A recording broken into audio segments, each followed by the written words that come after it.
Maybe in the past, some tendencies, when they come up, they will be hanging around for a long time inside the mind, and troubled and can't come out.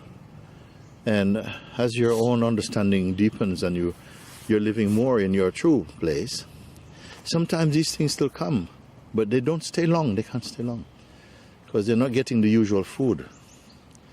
You see, so they have to go some other restaurant. They can't eat here anymore so much. So they're fading in their duration and also in their intensity, because as you come more into your real being, the real being is not interested in those things. Our real nature is not molested by personal thoughts. You see. And the person is dissolving in the light of the greater awareness. This is the beauty. The person is dissolving. So those tendencies that come back sometime, they come back into the mind, and they feel very. There's an intolerance for them. But even at a certain point, they begin to fade in the impact. They're not so strong like before. And so you don't get sweaty about it. You're not fighting and being miserable. Just you can turn your attention, and it has a meaning. Sometimes listen to people who they're fighting to. I want to take this out. I said, relax a little bit. Maybe the intensity of your resistance is feeding the very thing that you're trying to get rid of. Relax. Try and understand what it is. It is not true. It is not a truth. Truth does not attack you. Or if it attacks only the lie. You're not being attacked by truth. So don't be so busy. The truth is with you in your heart. Stay in your heart, and then your eyes will see clearly, It won't exaggerate like the mind exaggerate. Oh, this big thing is going to happen. No big thing is happening. And the more you stay with this, these things are just vanishing like clouds. They just go. Perhaps, I would say that even in the awakened state, as long as this body is here, the vital force is here, and consciousness is in this body, there will be the potential for this type of thought activity will come from time to time. But a wise one doesn't beat themselves about that. They look at it and they say, wait, I still have to exercise my muscle of discernment and detachment and look at them. And I feel that because as long as you have a body, you have to exercise your body. And you have to exercise the mind in a proper way. You see? So those you're aware of that. But those manifestations are always smaller inside the greater awareness. The greater awareness is your stance, is where you are. And so this is something to point out to people, because sometimes they forget. And because they forget, they panic and the mind starts to exaggerate. Whereas in your heart, they start to lose power. As it comes up, you look at it, and even more laughter start to come sometimes.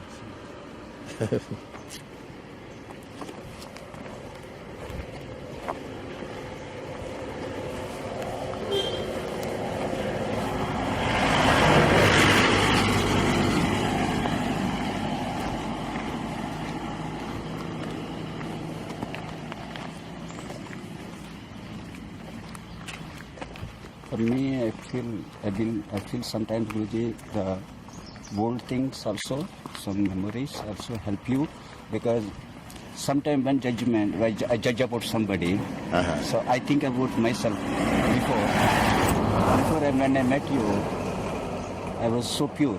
I'm so pure. Everybody used to say Shiva is a very good person. Then I come to start a satsang, I become very arrogant, very bad person. I don't say I am the bad person in this universe, but something keep me still there, and this make me pure. So now I see this negative, suddenly, oh, maybe this is satsang happening to this person. Yeah. Okay. Yes. Okay.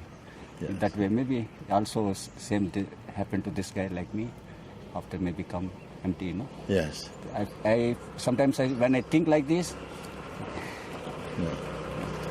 Yes, because also sometimes, it's true satsang that some deeper tendencies, perhaps not recognized before, they can't stay because the light has gone very deep inside, and they can't be hidden, and they start to come to the surface, and it feels terribly. So, hey man, why are you being like this? And you start to feel, huh?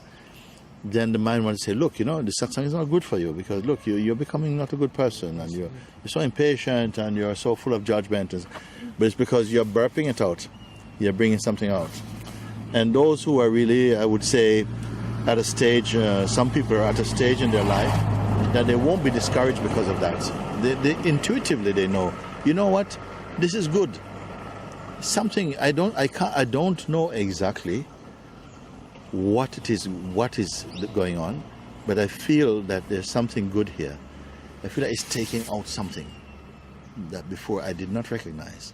It's taking it out or bringing it up first, and then there's a big struggle between the person and the sense of presence, some fight. But this fight is it's an ancient fight, and my heart say, I bless that it always turns out in the right way, that you don't shrink and then become a slave or a servant to your mind's projections, but rather you kick him out and stay in the brightness of awareness, and a bright awareness itself. So don't I would say to people, don't despair. Don't despair that something bad is happening to you. The reason why it feels like that is because there's still the sense of you as this person that things are happening to. But this is the beginning. Something is going to break that down. That is really not your true nature. And as you begin to sink more deeply, then some of what is not true will come up naturally, and then you will find grace is going to help you. Grace is helping you. What means grace? It means the natural urge within us to be free. It will start to manifest, and then you'll start to come out of this wilderness, out of this storm, out of this mist, out of this fog, you see? And then you come into, some people may say you become a true human being, or you become your true nature, your true self. You are free. This is what freedom means. So, full blessing for that. Full blessing for this. Good.